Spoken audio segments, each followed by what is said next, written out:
Learning मंत्रा के online पाठशाला में आप लोगों का स्वागत है। हम लोग बात कर रहे हैं राजनीति विज्ञान की, और राजनीति विज्ञान में आज उस विषय की बात कर रहे हैं जिससे राजनीति विज्ञान का अध्ययन करना आसान हो जाएगा। क्योंकि आज हम लोग बात करना शुरू कर रहे हैं कि किसी भी प्रश्न से उत्तर खोजना और प्रश्न से उत्तर खोजने के साथ साथ आज बड़े विषय को हमको तोड़ करके समझना उसी के संदर्भ में आज का यह बात है जिसको आपने पढ़ा होगा। किसी भी एग्ज़ाम के लिए, चाहे आपका टीजीटी का एग्ज़ाम हो या पीजीटी का एग्ज़ाम हो, नेट जेआरएफ का एग्ज़ाम हो, असिस्टेंट प्रोफेसर का एग्ज़ाम हो या सिविल सर्विसेज का एग्ज़ाम हो, सारे एग्ज़ाम के लिए यह पाठ बेहद महत्वपूर्ण है। यह पाठ इसलिए भी महत्वपूर्ण है क्योंकि इससे संबंधित सवाल आपके एग्ज़ाम में अवश्य पूछा जाता है, और जो सवाल पूछा जाता है उस सवाल पर कन्फ्यूज़न भी क्रिएट होता है। इसलिए हम लोग उसी की बात करना आज स्टार्ट कर रहे हैं कि आप उस टॉपिक को कैसे पढ़ेंगे। रेगुलेटिंग एक्ट उसका नाम है, भारत के संवैधानिक विकास की प्रक्रिया है। बट आपको सबसे पहले इस बात को यहाँ पर यह करना है कि इसको समझने के लिए सबसे पहले आपको कौन सी बात समझना है कि what is the meaning of regulating. Regulating का अर्थ क्या होता है? रेगुलेट करना। आपको प्रश्न में उत्तर खोजना है और उत्तर से सवाल बनाना है। प्रश्न में उत्तर खोजना और उत्तर से सवाल बनाना, ये दो का खेल खेलना है। आप देखेंगे इस खेल को खेलने के आप इतने आदी हो जाएंगे कि आपको इसमें मज़ा आने लगेगा और आप अपने टेबल चेयर पर बैठ करके इस खेल को खेलना शुरू करेंगे। और समय कैसे निकल गया इस बात को आपको मालूम नहीं होगा, लेकिन इसके लिए 3 से 4 दिन का अभ्यास आवश्यक है। फिर इसकी लत लग जाएगी और उस लत से आप छूट नहीं पाएंगे, और वह लत ही आपके एग्ज़ाम का बेसिक आधार होगा, और उसके परिणाम स्वरूप आप किसी भी एग्ज़ाम को चुटकियों में अपने सवालों को सही कर सकते हैं। Then what is the meaning of regulating. आपने लिखा कि इसका अर्थ क्या है। रेगुलेटिंग माने क्या होता है? आपको मालूम है कि इसका अर्थ होता है नियंत्रण, इसलिए आपने लिख लिया कि इसको क्या कहते हैं? नियंत्रणकारी एक्ट माने क्या? कानून, नियंत्रणकारी कानून। अब आपको दूसरा सवाल बनता है कि यह नियंत्रणकारी कानून है तो यह कानून कौन लाया? आपने लिखा कि यह कानून लाया है किसने? ब्रिटिश संसद के द्वारा इस कानून को लाया गया। ब्रिटिश संसद ने इस कानून को लाया। किसके लिए लाया था? कंपनी के लिए। यह कंपनी के लिए लाया था, ईस्ट इंडिया कंपनी के लिए लाया। इसलिए इसको क्या कहते हैं? कंपनी का प्रथम संविधान। इसके द्वारा कंपनी का प्रथम संविधान कहा जाता। इसलिए आपको यह सवाल भी आएगा कि कंपनी का प्रथम संविधान क्या है, तो आप लगा देंगे कंपनी का प्रथम संविधान रेगुलेटिंग एक्ट को कहते हैं। कंपनी का प्रथम संविधान यह लाया कंपनी के ऊपर। अब यहाँ पर देखिए सवाल यह उठता है कि कंपनी के ऊपर प्रथम संविधान नियंत्रणकारी कानून आखिर ब्रिटिश संसद के द्वारा लाया क्यों गया? तो यहाँ सवाल क्या बनता है? आपने देखा कि इसका कारण क्या है कि आखिर क्यों हुआ, ऐसा क्यों किया गया, नियंत्रण की आवश्यकता क्यों पड़ी? इस बात को जानने के लिए आपको रेगुलेटिंग एक्ट के पीछे के उन कारणों को खोजना पड़ेगा जिसके परिणाम स्वरूप ईस्ट इंडिया कंपनी के ऊपर ब्रिटिश सरकार के पार्लियामेंट के द्वारा एक नियंत्रणकारी कानून को लाया गया। तो यहाँ पर अगर इस बात को देखते हैं तो आपको यह समझना पड़ेगा कि आखिर यह ईस्ट इंडिया कंपनी है क्या? आपको सवाल बनाना है। ईस्ट इंडिया कंपनी आखिर क्या है, ईस्ट इंडिया कंपनी आखिर क्या है। अगर इस बात को आपको समझना है तो आपको समझना पड़ेगा 31 दिसंबर 1600 का वह चार्टर जिसके द्वारा ब्रिटेन की महारानी एलिजाबेथ प्रथम के द्वारा ब्रिटेन के कुछ व्यापारियों को भारत और दक्षिण पूर्व एशिया के साथ व्यापार करने का एकाधिकार दे दिया था। और यह एकाधिकार कितने समय के लिए दिया गया, तो 15 वर्षों के लिए यह व्यापार करने का एकाधिकार दे दिया गया।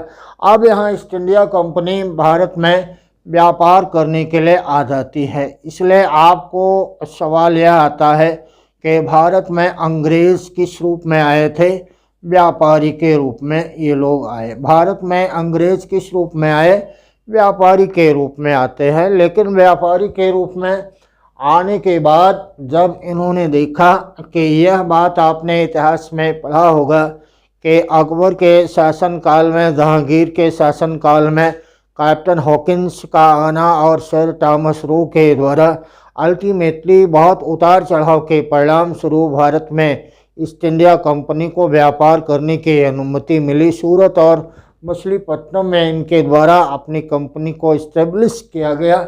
इस बात को तो आपने पढ़ा होगा। और इसके दौरान आपने यह बात देखा होगा कि जब कंपनी व्यापार करना स्टार्ट करती है तो व्यापार के मार्ग में कई प्रकार की बाधाएं आती हैं और उन बाधाओं को देखकर मनोविज्ञान यह कहता है कि अगर यह बाधाएं हट जाएं तो व्यापार करना बेहद आसान हो जाएगा।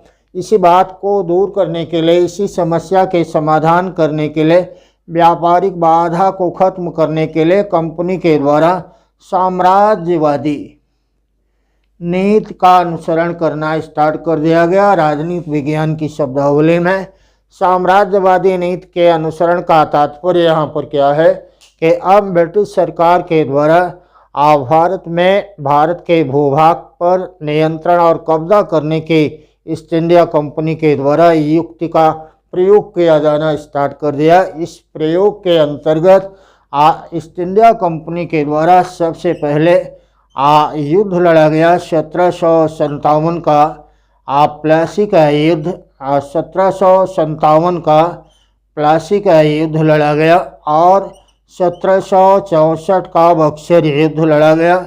ये दो घटनाक्रम भी आपके इस पाठ के अध्ययन के लिए बेहद महत्वपूर्ण होगा। एक प्लासी का युद्ध लड़ा और दूसरा बक्सर का युद्ध लड़ा।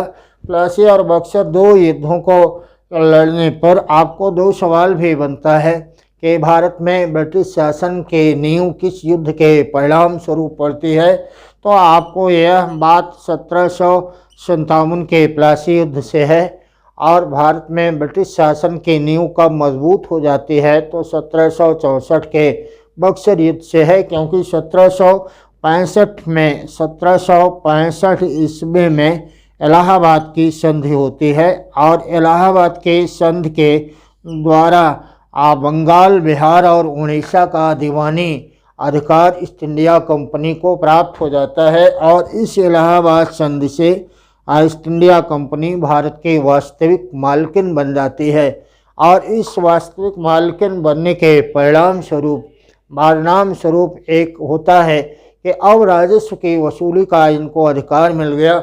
और इस राजस्व की वसूली करने के लिए इसी से संबंधित 1772 ईस्वी में क्या हो जाता है, 1772 ईस्वी में लॉर्ड कॉर्नवालिस के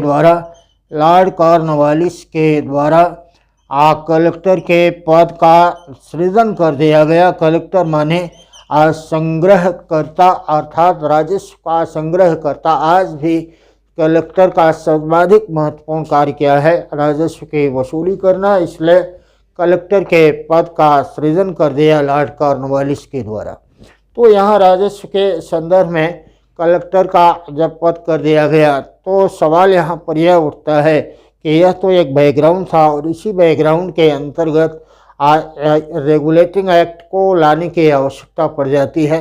तो रेगुलेटिंग एक्ट को लाने की आवश्यकता क्यों, रेगुलेटिंग एक्ट के पीछे का वह कौन सा कारण है जिस बात को आप समझ रहे हैं, एकदम सही समझ रहे हैं कि रेगुलेटिंग एक्ट को लाने के पीछे का कारण वास्तव में ये सरकमस्टांसेस है जिस सरकमस्टांसेस के अंतर्गत रेगुलेटिंग एक्ट को ब्रिटिश संसद के द्वारा पारित कर देना आवश्यक हो गया। तो यहाँ पर अब हम आपको एक नया कंसेप्ट फिर से समझना है कि इतनी तो ये तथ्यात्मक बातें रहीं, और इन तथ्यात्मक बातों से एक मनोवैज्ञानिक बात आपको समझना है कि साधारण रूप में कंपनी व्यापार करने के लिए आई, लेकिन व्यापार के साथ साथ जब युद्ध करना स्टार्ट कर दिया तो इसमें क्या हो गया, दो बातें हो गई। एक तो व्यापार पर उनका ध्यान कम हो गया और दूसरा ईस्ट इंडिया कंपनी के कर्मचारियों के ऊपर उनका नियंत्रण कम हो गया। व्यापार पर ध्यान कम हुआ तो कंपनी के आर्थिक हालात खराब बद से बदतर होने लगे, और दूसरा कंपनी के कर्मचारियों के ऊपर जब कंपनी का नियंत्रण कम हो गया तब स्वाभाविक रूप में कंपनी में के कर्मचारियों के द्वारा भ्रष्टाचार प्रारंभ हो गया, और इस भ्रष्टाचार के परिणाम स्वरूप एक सामान्य बात हो गई कि कंपनी कंगाल होने लगी और उसका कर्मचारी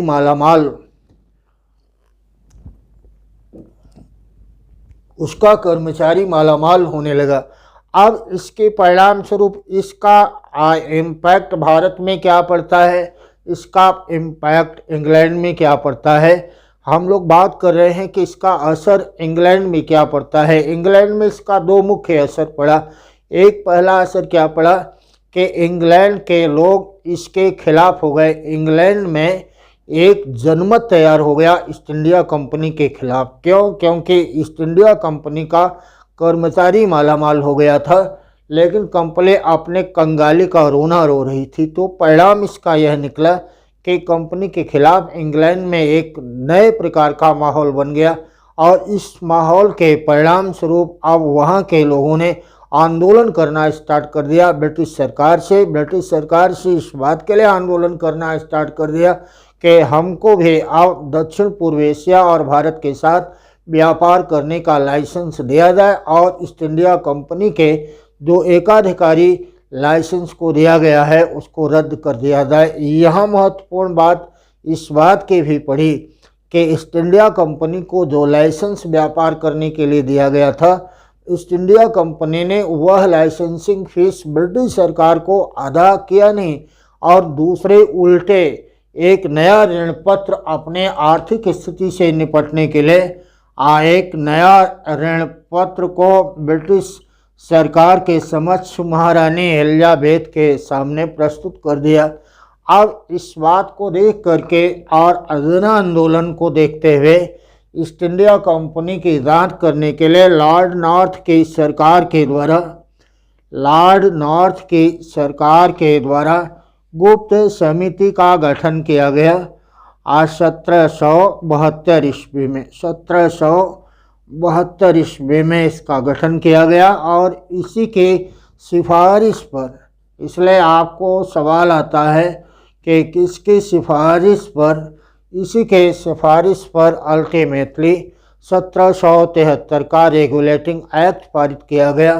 अब यह प्रयत्न किया गया कि ईस्ट इंडिया कंपनी के ऊपर ब्रिटिश सरकार का पक्का नियंत्रण स्थापित हो जाएगा। इसलिए नियंत्रण की स्थापना के उद्देश्य से अल्टीमेटली ब्रिटिश सरकार के द्वारा इसको पारित कर दिया गया, और यह प्रावधान कर दिया गया कि अब ब्रिटिश सरकार के द्वारा पारित, संसद के द्वारा पारित रेगुलेटिंग एक्ट के द्वारा कंपनी के गतिविधियों पर नियंत्रण स्थापित किया जाए।